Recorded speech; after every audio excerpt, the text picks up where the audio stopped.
근대적 개념으로서의 정치신학은 20세기 초에 탄생되었다. 그런데 그 정치신학이라고 하는 용어는 그다지 후대에 모범이 될 만한 건전한 출발점을 갖고 있지 않다. 이 어휘는 독일의 우파적 국가사회주의자이며 반유대주의자인 법학자 칼 슈미트가 1922년에 출판한 정치신학이라고 하는 저서에서 처음 등장하는데 1960년대에 새롭게 등장한 정치신학자들과는 대조적으로 그 저서에서 슈미트는 반혁명적, 반자유적, 반민주적 독재 정치를 옹호하기 위한 정치신학을 주장했던 것이다.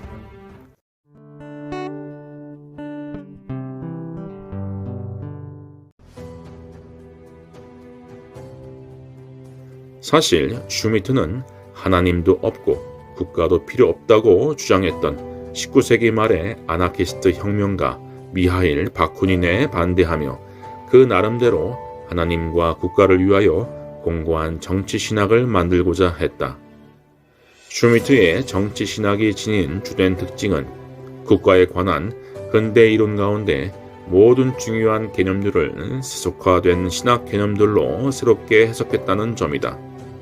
예컨대 신학이 세속화된 것이 근대 국가 이론이고 초월적 주권자인 신이 세속화된 것이 국가 주권자이므로 정치적 주권자는 초월적 주권자의 소송을 갖는다. 그리고 신의 세계 창조 방식인 무로부터의 창조, 즉 크레아시오 엑스 니힐로는 주권자가 법을 창조하는 일과 같고 기적의 개념에 상하는 것은 비상사태라고 설명했다. 이런 논리로 슈미트는 신학의 세속화 또는 신성의 내재화를 통해 세속 정치 권력에 정당성을 부여했다. 그에 의하면 신의 섭리와 운행은 현실적으로 지상의 정치 권력자에 의해 이루어지기 때문에 근대 정치에서는 더 이상 신학적 종교적 용어로 표현될 필요가 없다. 신은 통치자로, 신학은 정치로, 신비주의는 낭만주의로, 자연법은 사회학으로, 에덴의 낙원은 유토피아로 달리 설명할 수 있다는 것이다.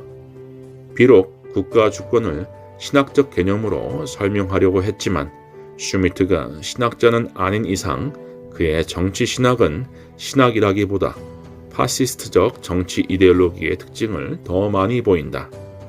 그는 우선 주권을 예외 사태를 결정하는 자로 규정하면서 위급 상황에 가용할 수 있는 정치 권력의 효율과 집중에 큰 가치 의의를 둔다.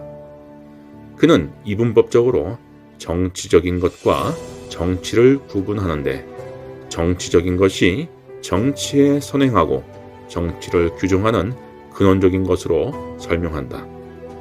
역사적으로 정치의 형태는 무수히 다양하게 존재해 왔지만 그것들은 정치적인 것의 현현일 뿐이고 정치적인 것의 본질은 곧 적과 악운을 구별하는 일이라고 요약한다. 적과 악운을 결정하는 것을 통해 정치적인 것이 드러나고 바로 이 정치적인 것이 마침내 국가를 만들어낸다고 설명한다. 슈미트에 의하면 정치적인 것이 정치에 선행하듯 결정도 법에 선행하는 것인데 이 결정이 국가를 만들고 법으로 현현하기도 한다. 주목할 것은 슈미트는 적과 악운의 공존의 가능성을 부정적으로 보고 피하 간의 필연적 사투로 그 관계를 규정하므로 정치적인 것은 늘 전쟁을 전제하고 있다는 점이다. 그러므로 이러한 존폐의 위기를 해소하는 단초는 결정에 달려있고 정치적 결정의 역할은 곧 국가 존속의 가장 중요한 요건이 된다.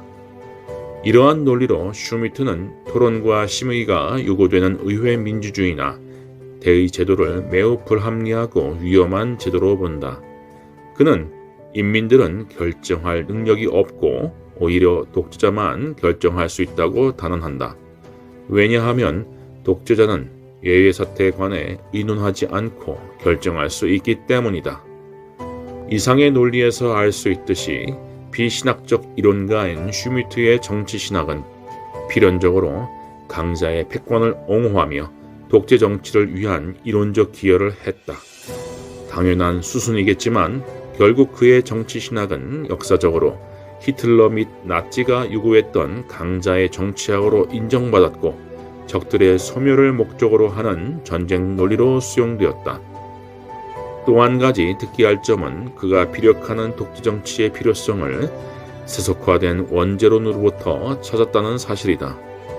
인간의 본성이 악하기 때문에 이것을 통제하기 위해서 강한 권력이 필요하므로 결국 인간이 지닌 극단적 악에 직면하여 독재만이 필요 있음을 역설했던 것이다. 이러한 부정적 인간론은 동서고금을 막론하고 절대 권력의 포갑적 통치를 이론화하고 공고히 하는 일로 오용되었다는 사실을 역사를 통해 찾아보게 된다. 예외사태 혹은 비상사태를 효과적으로 통제하고 국가의 대적을 굴복시킬 전쟁을 수행하기 위한 정치 구조로서 독재 체제를 신학적으로 정당화한 슈미트가 정치적 권력의 신학적 기원을 군주론적 유일신론에서 찾는 것은 자연스러운 일이라고 할 수 있겠다.